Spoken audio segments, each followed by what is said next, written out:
रज़ई साहब, पाकिस्तान तहरीक इंसाफ के मर्कज़ी जनरल सेक्रेटरी जनाब सलमान अकरम राजा साहब, सुन्नी इत्तेहाद कौंसिल के चेयरमैन जनाब साहबजादा मोहम्मद हामिद रजा साहब, और इसी तरह पाकिस्तान तहरीक इंसाफ के रहनुमाओं में से एक अहम रहनुमा जिनकी बदौलतंगेज गुफ्तगू आपने सुनी, जनाब सरदार नदीम खान खोजा साहब, और बाकी स्टेज पर बैठी हुई शख्सियात और आप तमाम दोस्तों, बुजुर्गों, बच्चों की खिदमत में सलाम अलैकुम अर्ज करता हूँ। काफ़ी बार गुजर चुका है और इंशाअल्लाह मरकज़ी किताब जो है वो मशर महमूद खान जगदई साहब फरमाएंगे। मैं चाहता हूँ कि जितनी गुफ्तगू हमारे दोस्तों ने मुझसे पहले की है मैं सबकी तारीफ करता हूँ और कोशिश करूँगा कि मुख्तसर गुफ्तगू हो। देखिए, कुछ फैक्ट्स हैं, हकीकतें हैं, हक़ाइक़ हैं ज़मीनी, जो जिसका इनकार करना मुश्किल है। नंबर एक, इससे पहले पाकिस्तान में अवाम की राय को 71 में 1970 में इलेक्शन हुआ, एक साल असम्बली का इजलास नहीं हुआ, अवाम की राय को कबूल नहीं किया गया और पाकिस्तान टूट गया। अगर अवाम की राय को न ठुकराया जाता और उसके मुताबिक इक़्तिदार के लिए लोगों को आगे आने की जो उनमें रुकावट न डाली जाती तो पाकिस्तान न टूटता। पाकिस्तान क्यों टूटा? कि अवाम की हक राय दही पर डाका डाला गया। ये हकीकत है, इसमें कोई इनकार नहीं कर सकता। किसने डाका डाला? वो डाकू कौन थे? वो राहज़न कौन थे? वो इस वतन के कातिल कौन थे? इस वतन को 2 लाख और 2 नीम करने वाले कौन थे? आप महमूद रहमान कमीशन की रिपोर्ट पढ़ सकते हैं। उस दौर के जर्नैल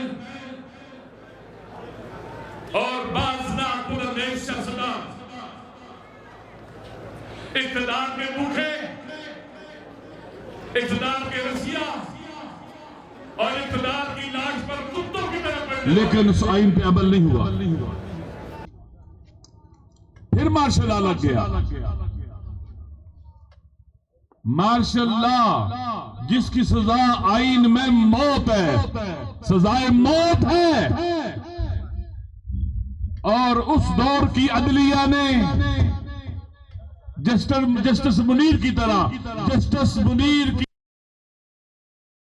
की इंसाफ के कातिल जजेस ने उसे लीगलाइज किया, ज़ियाउल हक के मार्शल लॉ को, और फिर आइन पांव तले रौंद दिया गया। आइन को कागज का टुकड़ा कहा गया। आइन है क्या? आप हजारों साल से यहां रहते हैं। पाकिस्तान नहीं था, आप थे। बलोच थे, सिंधी थे, सराइकी थे, पश्तून थे, पंजाबी थे। पाकिस्तान नहीं था। कौन सी चीज आपको जोड़ के रखती है, इकट्ठा रखती है, एक फेडरेशन बनाती है? वो पाकिस्तान का आईन है जो हमें जोड़ के रखता है। उसके लिए उसने हमारे लिए डिफरेंट आर्टिकल्स रखे हैं, हमारे हुकूक उसके अंदर हैं।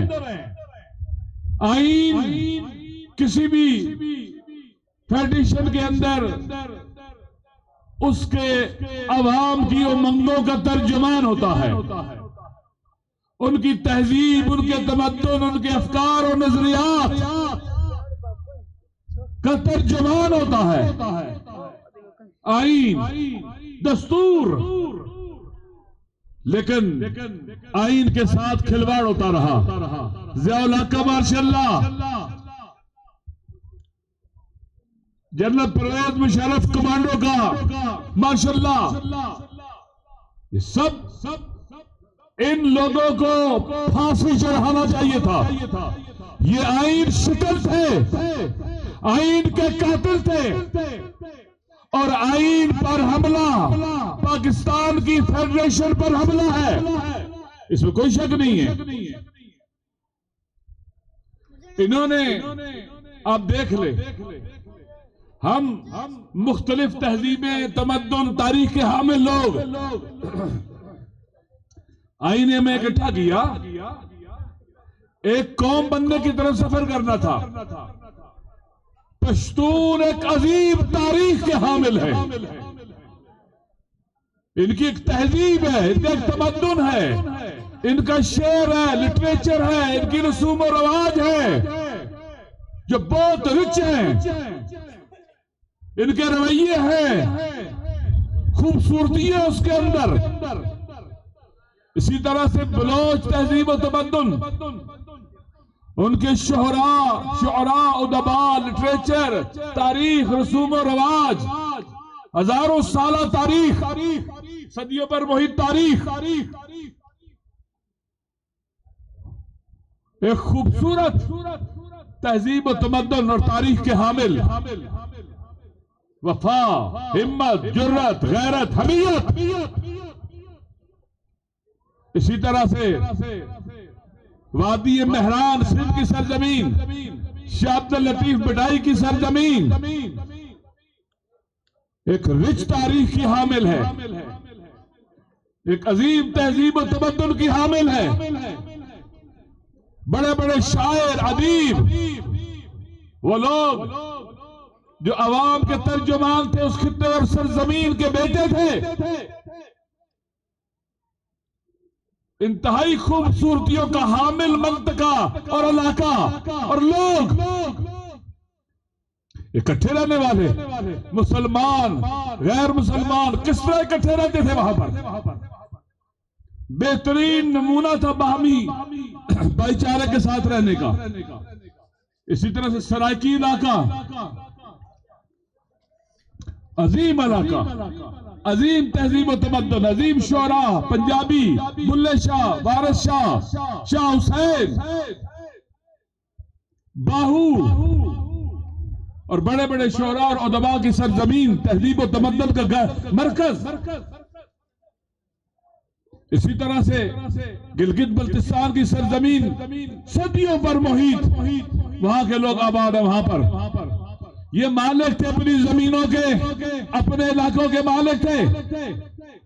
हम इन सबको इकट्ठा करके इस आइन के तहत फेडरेशन का जो तस्वर पेश किया गया, खूबसूरत गुलदस्ता बना सकते थे।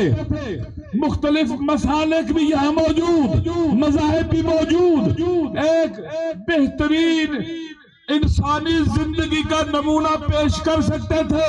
हमारा आइन इस तरह का था। अमलन क्या हुआ? हमें टुकड़ों में बांटने की कोशिश की गई, एक दूसरे के बारे में बदगुमान करने की कोशिश की गई। ये जालिम और कातिल और डाकू ये कभी बर्दाश्त नहीं करते अवाम इकट्ठे हों, एक दूसरे के करीब हों, इनकी इबादत से खौफजदा होते हैं, इनकी नींदें उड़ जाती हैं। लिहाजा इन्होंने एक फैक्ट किया है, कोशिश की है हमें टुकड़ों में बांटे। पहले पाकिस्तान तोड़ा, अब यहां तोड़ दी, हमें टुकड़ों में बांट दे। ये घुस बैठी है, ये वतन के दुश्मन है, ये अहले वतन और पाकिस्तान के अवाम के दुश्मन है। हमारी मां, बहन और बेटियों को उठाने वाले ये बेगैरत है।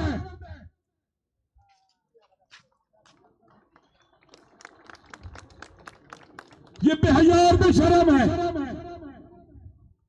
लोगों के घरों में घुसने वाले, उन्हें कत्ल करने वाले, उनके वसाइल पर डाके डालने वाले डाकू, इनके पेट नहीं भर रहे।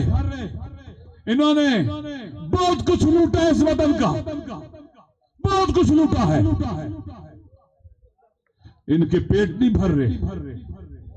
लालच अजीबो गरीब बीमारी है, जिसके नतीजे में इंसान की भूख ही नहीं मिटती। इंतहाई कमीना हो जाता है लालची आदमी, इंतहाई पस्त और घटिया हो जाता है लालची आदमी। अब ये बाकी मांदा जो वतन है, आप देख रहे हैं यहां कोई इलेक्शन नहीं होता, नाम का इलेक्शन है। जिनके पास इख्तियारात हैं वो इख्तियारात का मिसयूज करते हैं, यानी जुल्म करते हैं, खिलाफ आईन और कानून काम करते हैं। पुलिस का हाल आपके सामने, जिन्होंने हमारी हिफाजत करनी थी बॉर्डर्स के ऊपर, वो क्या कर रहे हैं? वो इलेक्शन लूट रहे हैं। इलेक्शन लूटने वालों की सरपरस्ती कर रहे हैं, लूट रहे हैं खुद देके, उनको मुसल्लत कर रहे हैं आवाम की मर्जी के खिलाफ। ये हकीकत है, ये हकीकत है। आप मुझे बताएं, जिन्होंने इलेक्शन लूटा जी सियासतदान है, इनकी सरपरस्ती ना होती ये लूट सकते थे इलेक्शन? ये छीन सकते थे आवाम से कराई नहीं? कभी नहीं छीन सकते थे। इनकी सरपरस्ती की गई है। जिसने भी सरपरस्ती की है, जो भी जर्नल है, जज है, जो भी है, वो खान वतन है,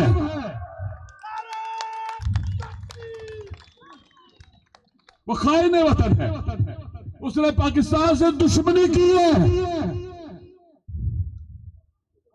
अगर आप लूटोगे, अवाम के हक मारोगे, तो तुम समझोगे कि लोग तुम्हें सल्यूट मारोगे, सलाम करेंगे। नहीं, तुम्हें चोर कहेंगे, तुम्हें डाकू कहेंगे, तुम्हें राज़न कहेंगे, तुम कोई भी क्यों ना हो। हकीकत है ये दोस्तों। अब पाकिस्तान अपनी तबाही के बिल्कुल कहते कि आखिरी दाने पर पहुंच चुका है। बुरानों ने घेरा हुआ, ये खित्ता और मंतका दुनिया तब्दीलियां आ रही है, इसको टूटने की बातें हो रही है। इसको कैसे इकट्ठा रखा जा सकता है? इलेक्शन 2024 का 1970 की तरह किया इन्होंने, जीता कोई, मुसल्लत कोई हुआ, पुल छूटा। अब ये बाकी पाकिस्तान भी तोड़ने वाले हैं। जहां जहां वसाइल हैं वहां मसाइल है। जहां मादनियात है, सोना है, चांदी है, तांबा है, वहां के लोगों की जमीनों के अंदर सब कुछ है। ये भूखे वहां के पड़ जाते हैं। केपीके के अंदर भी ऐसे ही है, जीबी के अंदर ऐसे ही है। गिलगित बल्तिस्तान की डिस्प्यूटेड सरजमीन के ऊपर भी कब्जा जारी है, वहां पर भी सोना है, मादनियात है, सब कुछ है। हम कोशिश कर रहे थे कि वहां के लोग कहे कि हमने पाकिस्तानी बनना है, और वो कहते थे, आज कहते खबरदार नाम मत लेना। वहां की 70% आबादी अभी पाकिस्तान का नाम लेने को तैयार नहीं है। ये किधर लेके जा रहे हैं हमारे मुल्क को? कहां लेके जा रहे हैं उस वतन को? लिहाजा इस वक्त एक ही रास्ता है वतन बचाने का, आईन पाकिस्तान की सुप्रीमेसी और रूल ऑफ लॉ, जो तहरीक तहफ़्फ़ुज़ आईन पाकिस्तान कहती है। इस वक्त पाकिस्तान बचाने की आखिरी उम्मीद तहरीक तहफ़्फ़ुज़ आईन पाकिस्तान। देखो एक इंतहाई पॉजिटिव चीज जो फैक्ट है, पाकिस्तान के 90% अवाम इन हुक्मरानों के खिलाफ, इन ताकतवरों के खिलाफ है, इन जर्नैलों के खिलाफ। इमरान खान की क़यादत में, इमरान खान कैद नहीं है इस वक्त, पाकिस्तान कैद में है। इन्होंने पाकिस्तान को जिंदा नहीं किया हुआ है, जेल में डाला हुआ है पाकिस्तान को। हमें आईन की हुक्मरानी की तरफ जाना होगा। इमरान खान को हर हाल में जेल से बाहर लाना होगा, लेकिन कोई कंप्रोमाइज करके नहीं, उसूलों से पीछे हटकर नहीं। ये मक्कार और धोखेबाज काबिल एतमाद नहीं है। मौला अली अलैहिस्सलाम का कौल है, अल मोमिनु ला युल्सा मिन जोहरिन वाहिदिन मर्रतैन। मोमिन कभी एक सुराग से 2 बार नहीं डसा जाता। अगर डसा जाएगा अपने ईमान में शक करे, हमें अपने ईमान पर यकीन है। पहले ये डस चुके हैं पूरी कौम को, अब इन पर कभी एतमाद नहीं हो सकता, कभी नहीं हो सकता। इस तहरीक को लेकर उठना होगा, वतन के कोने कोने से, जीबी से लेकर पूरे पाकिस्तान में, बलूचिस्तान में हम सब इकट्ठे उठेंगे। आप यकीन करें, आजादी की बहार आएगी और ये गुलामी की खजा खत्म हो जाएगी। हमारे जवान फिर समंदरों में नहीं डूबेंगे, भाई भाई को नहीं मारेगा, कत्ल नहीं करेगा, नफरतें नहीं करेगा, मोहब्बतों का रवाज होगा, नफरतें मिट जाएंगी, हम ताकतवर हो जाएंगे, कमजोरियां खत्म हो जाएगी, पाकिस्तान की इज्जत वकार होगा, ये बेगारियों से निजात मिल जाएगी, जिल्लत से निजात मिल जाएगी। अजीज लोग, आपके मुंतखब लोग हुकूमत करेंगे जो आपको जवाब दे होंगे, ना ये डाकू रज़ान और जर्नैल इनके साथ जमा ये होगा। हम इकट्ठे हैं 90%। अपनी ताकत को इस्तेमाल करना आना चाहिए, बेस्ट यूटिलाइजेशन होनी चाहिए अपनी ताकत की। हम ताकतवर है, कमजोर नहीं है, हम दिलेर है, बहादुर है, शुजा है। हम किसी भी यजीद से नहीं डरते, किसी भी जालिम से नहीं डरते, किसी फिरौन से नहीं डरते।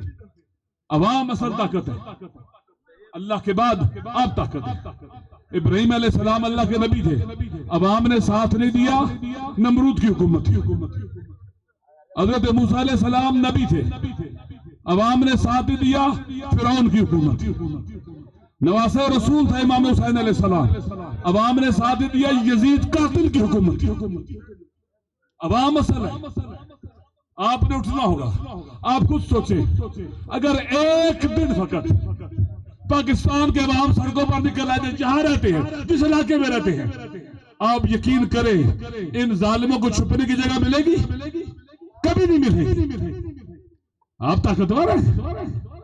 जीबी से लेकर रियासत कश्मीर से लेकर बलूचिस्तान के आखिरी किनारों तक, वादी मेहरान के आखिरी किनारों तक, पूरा KPK, अगर हम सारे अहद करें, हमने एक दिन हर एक ने घर से बाहर निकलना है तो निकलोगे, है वतन गवाह रहना, है मादरे वतन गवाह रहना। तेरे बेटे कभी तेरा साथ नहीं छोड़ेंगे, तेरी नामूस का दिफा करेंगे, तेरे साथ रहेंगे, हम इकट्ठे रहेंगे, आगे बढ़ेंगे और जुल्म के वानों को इंशाअल्लाह फतह करेंगे और आजादी का परचम पाकिस्तान की पार्लियामेंट पर भी लहराएगा, वतन में भी लहराएगा, आजादी के तराने बजेंगे और ये घुसपैठी है इंशाअल्लाह, इन्हें छुपने की जगह नहीं मिलेगी। अस्सलाम वालेकुम व रहमतुल्लाहि व बरकातुहू। एक बात, आखिरी बात, देखें इस वक्त पाकिस्तान में लोग जेलों में हैं, कैदी, सियासी कैदी, शहीद है आपकी बलूचिस्तान की सरजमीन के। जब 26 नवंबर को इस्लामाबाद में पाया तख्त में लोग एहतजाज करने के अपने हक के लिए, अंधेरा करके, लाइटें ऑफ करके गोलियां मारी, उन्हें शहीद किया गया। कई लोग शहीद हैं, जख्मी भी हैं, मिसिंग भी हैं, जेलों में भी हैं।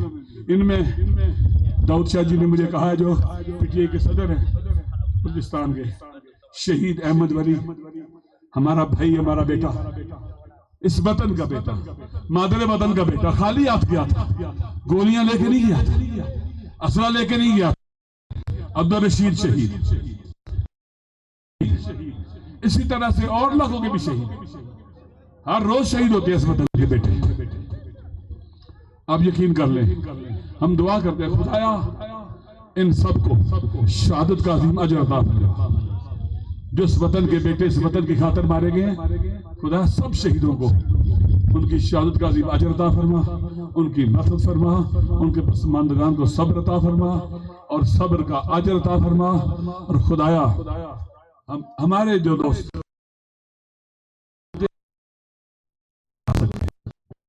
घरों में छापे पड़ते हैं, खुदाया इस छापे मारने वाली यजीदी इस लश्कर के हाथ तोड़। ये करबला में भी रसूल पाक की बेटियों के खेमों में दाखिल हुए थे।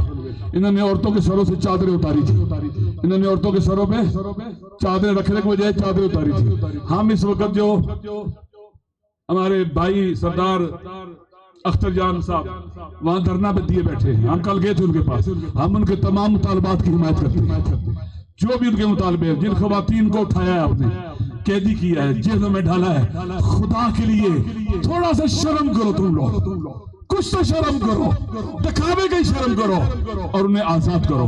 ये इस वतन की बेटियां हैं, शहजादियां हमारी, और जहां जहां भी हमारी बेटियां और माए बहने कैद है, सबको रिहा करो।